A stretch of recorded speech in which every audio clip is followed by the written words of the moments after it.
대박도는 쪽박 19, 17을 공개합니다. 몸으로 대박친 SNS 스타. 미국의 한 리얼리티 TV쇼에 출연하며 유명세를 얻은 SNS 스타 31살의 스테파니 메토. 2021년 11월 그녀는 29만 명에 이르는 자신의 팔로워들을 대상으로 사업을 시작했는데요. 일주일 기다려서 드디어 받았어요. 듣던 대로 너무 좋네요. 벌써 매진이라니. 언제 재입고되나요? 저도 사고 싶어요. 고객들의 뜨거운 반응과 함께 사업을 시작한 지 단 일주일 만에 약 5만 달러, 한화로 약 6천만 원의 수익을 올린 메토. 심지어는 이것을 파는 데 든 재료비는 단 0원이었습니다. 뭘 팔았길래 일주일 만에 6천만 원어치요? 돈을 들이지 않고 팔 수 있는 게 뭐가 있죠? 재료비 0원? 그녀가 판매한 것은 다름 아닌 방귀. 저걸 왜 사? 스토리가 있는 거야. 뭐야? 이걸 왜 산 거야? 난 공감이 안 되네. 아니 뭐야 이걸 왜 사요? 메토는 자신의 방귀를 유리병에 담아 한 병에 약 1,000달러, 한화로 약 120만 원에 판매했는데요. 어머. 그런데 그녀의 방귀는 판매와 동시에 불티나게 팔리기 시작했고요. 약 2개월 동안 한화 약 2억 4천만 원 이상의 수익을 올리며 그야말로 슈퍼 대박이 났습니다. 이거를 왜 팔았으며 사간 사람도 궁금해요. 왜 샀는지도 무슨 생각인 건지. 궁금하지만 팔 생각을 어떻게 했을까? 나도 처음에 그 생각을 한 그 생각이 너무 놀라운 것 같아요. 네. 아니 이게 엄청 비싸잖아. 120만 원. 2달 만에 2억 4천 벌었으면 얼마나 끼인 겁니까? 그녀에게는 나름의 노하우가 있었습니다.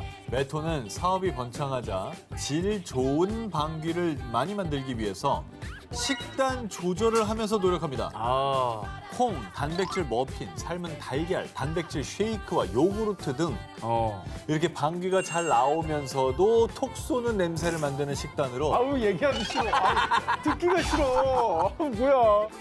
방귀 향을 인공 꽃잎에 입혀서 향이 좀 더 오래 지속되도록 했습니다. 그러던 그녀가 올해 1월 돌연 사업을 접겠다고 발표했는데요. 그 이유. 숨 쉴 때마다 가슴이 너무 답답하고 조이는 느낌이 들어요. 선생님, 뇌졸중이나 심장마비가 오는 건 아니겠죠?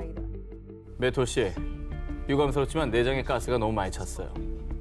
당장 방귀를 멈추세요. 연말 고객 감사 이벤트로 50% 할인 행사를 진행하면서 주문 폭주. 아이고 그러면 저 블랙 프라이데이 있었네. 물량을 못 대지 그러면. 그래서 방귀를 너무 많이 낀 탓에 몸에 이상이 온 건데요. 야, 그래도 정직했다. 본인이 그래도 남의 거 안 아 담고. 어떡해. 어머, 완전 알아두었어. 탈진했네. 그 몸에 공기가 하나도 없나 봐. 의사는 가스가 많이 배출되는 식단을 당장 중단할 것을 권고하며 가스 억제제를 처방. 결국 메토는 어쩔 수 없이 방귀 사업을 중단해야 했습니다. 대박도는 쪽박 19, 7위 공개합니다. 5달러에 산 그림의 정체.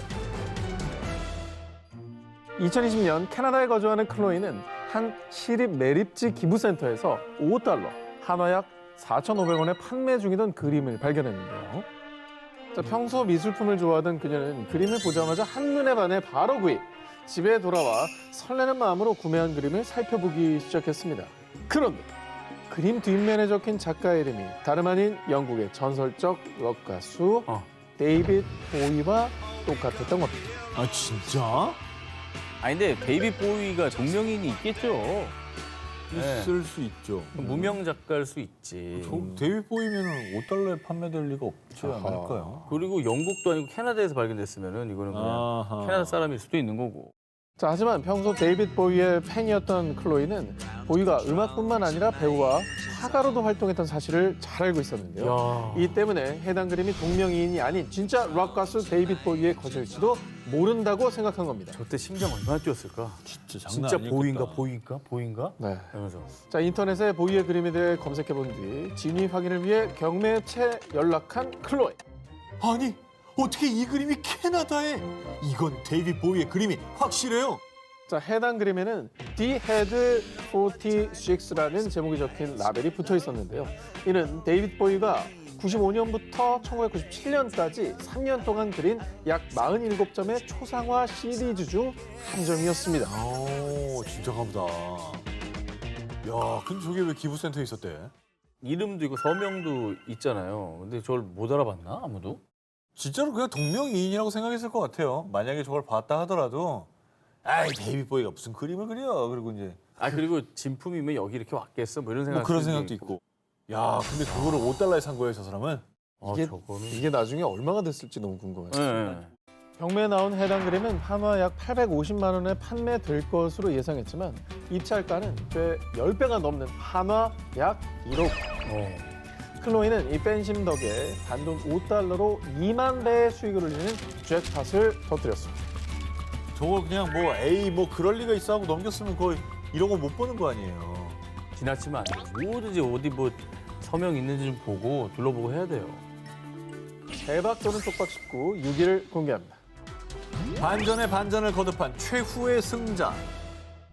여기서 끝내면 내 1등인데. 그래. 그 다음 기사는 다음 주에 하면 안 돼요? 2019년 미국 매사추세츠주 미술품 수집가 클리퍼드 쇼러가 한 남성 폴의 집을 찾았는데요. 이건 걸작이 아니라면 위대한 모조품일 거야. 이 그림 저한테 파시죠. 이 그림은 3년 전 폴이 벼룩시장에서 단돈 30달러, 우리 돈 약 3만 5천 원에 구매한 그림이었는데요. 그런데 쇼러는 그림을 보자마자 감탄, 무려 10만 달러, 우리 돈 1억 1,800만 원의 선금을 주고 이 그림을 구매했습니다.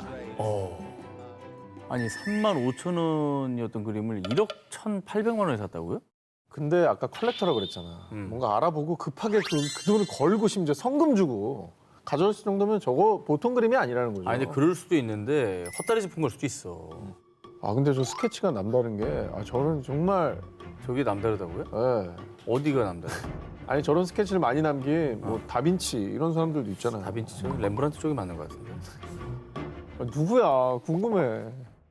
이 그림이 16세기 독일 르네상스를 대표하며 북유럽의 다빈치로 불렸던 화가, 오피코트를 입은 자화상, 동방박사의 경배 등 수많은 걸작을 남긴 알베르히트 뒤러의 작품으로 추정됐기 때문이었습니다.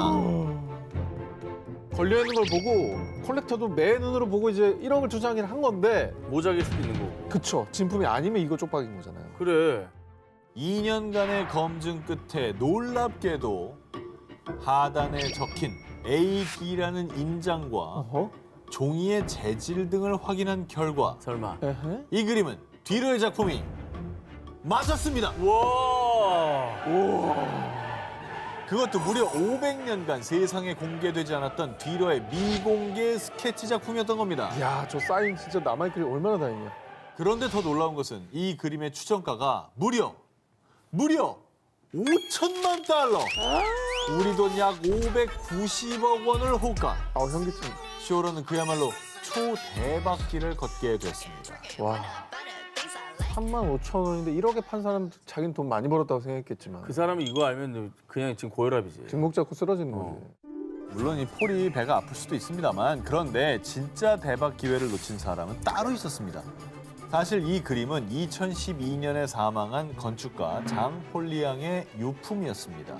하지만 폴리앙의 가족들은 벼룩시장에서 고작 3만 5천 원에 팔아버린 거예요. 그리고 미술 전문가였던 쇼러만이 그림의 진가를 알아봤고요. 미치겠다. 미술사를 뒤흔든 초고액가 그림의 최종 주인이 됐습니다.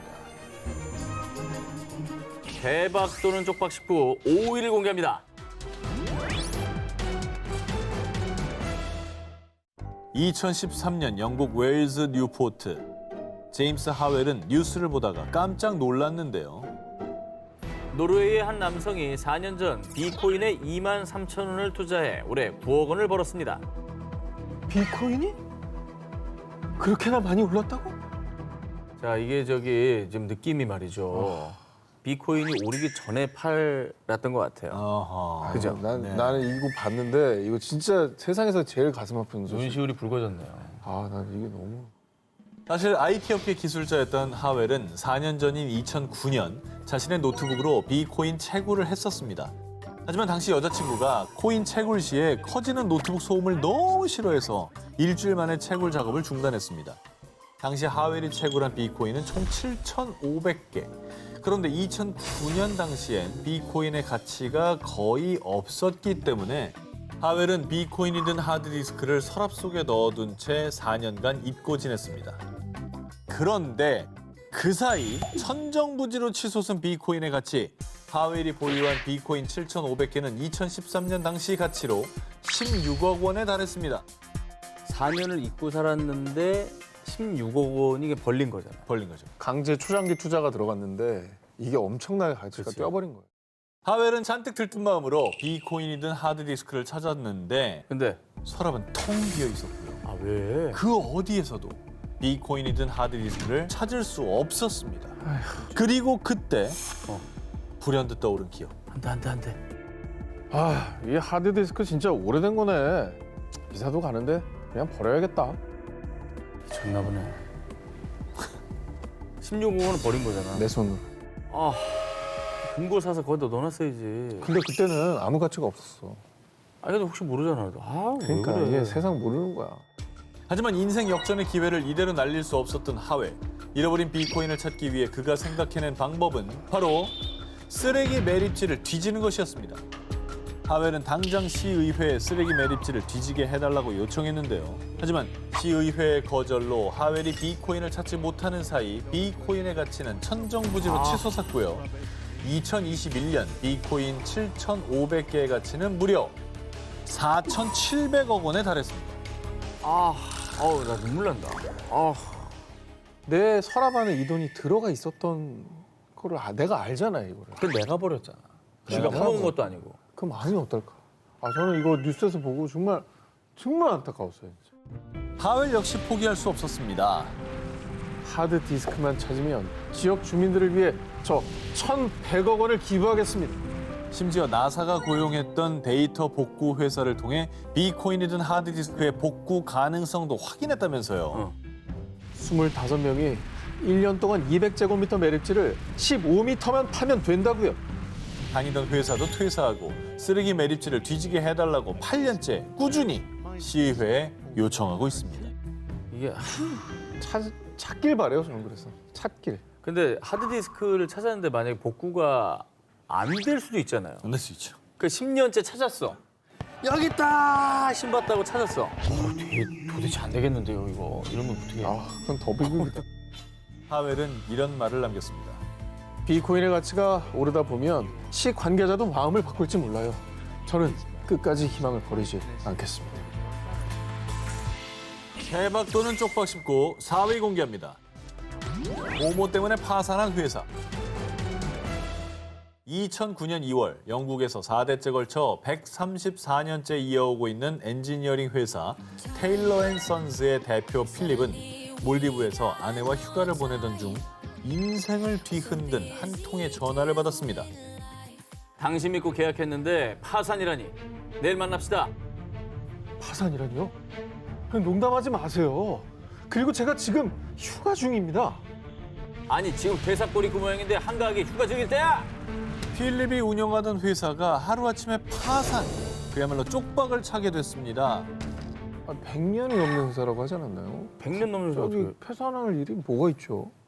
아니, 코로나 영향을 받아도 하루아침에 망하진 않잖아. 당시 테일러 앤 선즈의 월 매출은 우리 돈 약 6억 원이었고요. 250명의 직원과 여러 거래처를 둔 탄탄한 회사였습니다. 그런데 꽃길만 걷던 회사가 쪽박길을 걷게 된 이유는 정말 어처구니 없는 작은 실수 때문이었는데요. 뭔데 또. 영국 내 모든 회사의 정보를 등록하는 정부기관 컴퍼니스 하우스는 필립의 회사와 이름이 비슷한 테일러 앤 선이라는 회사의 파산 사실을 공개하는 과정에서 S를 덧붙이는 어이없는 실수를 저질렀던 겁니다. 공무원의 어이없는 실수 때문에 탄탄했던 100년 기업 테일러 앤 선즈가 하루아침에 파산한 회사로 오해를 받게 된 겁니다. 근데 오타가 났어. 그러면 나중에 정정하면 되잖아요. 결국 하죠, 파산이 물론. 났다는 거잖아요. 이게 지금 황당한 거는. 잘못 공시했다 이거 아니에요? 네. 3일 만에 컴퍼니스 하우스에서 실수를 바로 잡았지만 테일러 앤 선즈가 파산했다는 소문은 이미 걷잡을 수도 없이 눈덩이처럼 불어나 있었습니다. 와, 어떻게? 거래처들은 앞다퉈 주문을 취소하고 계약 파기, 계약금 반환을 요구하고 은행에서는 신용기관에는 이미 파산했다는 정보가 퍼져서 자금 조달에도 어려움을 겪었고요. 그 결과 테일러 앤 선즈는 2달 만에 법정 관리에 들어가며 결국 최종 파산. 뭐야? 그래서 대표 필립은 회사를 망하게 한 책임이 정부에 있다며 컴퍼니스 하우스에 소송을 제기. 6년간의 기나긴 법정 싸움 끝에 영국 법원은 2015년 필립에게 우리 돈 약 146억 원을 보상할 것을 선고했지만 필립과 수백 명의 직원의 삶은 이미 피폐해진 뒤였습니다. 너무 허망하잖아요. 너무 허망하다. 수백 명의 인생이 하루아침에 망가진 거잖아. 어퍼스트로피 S 하나 때문에 스스로. 아유, 보상이 안 되는 실수예요. 너무나 큰 실수예요. 너무나 큰 실수죠. 2008년 5월 23일 캐나다 퀘벡주에 사는 조엘 이페르가는 복권 추첨 마감 시간 9시 직전인 8시 59분에 복권 2장을 구입했습니다. 그런데 2장 중 1장의 번호가 우리 돈 약 234억 원짜리 1등 번호와 일치했는데요. 불길한 예감이 스멀 올라온. 아직은 그래도 기뻐합시다. 복권 1등 아닙니까? 1등이죠. 1등이잖아요. 하지만 복권 1등 대박은 곧 쪽박으로 돌변했습니다. 바로 그 이유. 전산에 등록된 시간은 정확히 9시 7초네요. 다음 회차 복권이라 당첨금은 드릴 수 없습니다.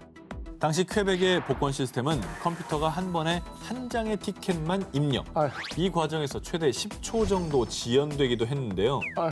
그래서인지 조엘이 구입한 복권 중에 한 장은 8시 59분 47초에 전산에 등록됐지만 조엘이 산 두 번째 복권은 시스템 지연으로 9시 7초에 등록되며 5월 23일자가 아닌 다음 회차인 5월 30일자 복권으로 등록된 겁니다. 어머머. 실제로 다음 날이네. 네. 날짜가 넘어갔네.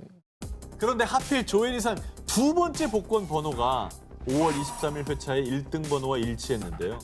그러니까 첫 번째 복권이 저거였으면 된 거 아니에요? 된 거죠. 하지만 조엘의 복권은 단 7초 때문에 다음 회차로 넘어가서 당첨금을 받지 못한 겁니다. 아 이거 시스템 지원이 본인 잘못은 아니잖아. 그리고 그날 가는 길에 좀 더 뛰어갔으면 아침에 조금만 일찍 일어났으면. 조금만 보폭이 조금만 넓. 아침에 일어나서 화장실만 안 갔으면. 그러니까 엘리베이터 앞 사람이 한 명만 덜 내렸어도. 7초만 미리 태어났어도. 단 7초 차이로 대박을 날린 조엘은 복권 회사 상대로 소송을 제기. 늦게 입력된 건 복권 회사 전산 탓이지. 난 분명 9시 이전에 구매했다고. 자신의 1등 당첨금의 절반을 받을 자격이 있다고 주장했는데요. 하지만 약 7년간의 법정 다툼 끝에 대법원은 조엘의 소송을 기각. 하필 또 7초에 또 7년이네. 그리고 그 소송 과정에서 우리 돈 약 1억 원을 지출하며 대박은커녕 안타까운 쪽박의 길을 걷게 됐습니다. 고약한 게 럭키 세븐 아니에요. 7이 생활의 숫자인데 복권도 7초 늦어. 소송 7년 걸려. 근데 아까 뭐 비코인도 그렇지만 그냥 잊어야 돼. 어떻게든 잊어야 돼. 저거 평생 못 살아요. 저거. 근데 저걸 기억으로. 잊겠냐고. 그냥 그러려니 잊어야 해야 돼. 돼. 완전 논리 쉽지 심장 않지만. 분다니까. 잊어야 돼. 단 7초 때문에 천국과 지옥, 대박과 쪽박으로 간 안타까운 한 남자의 사연이었습니다.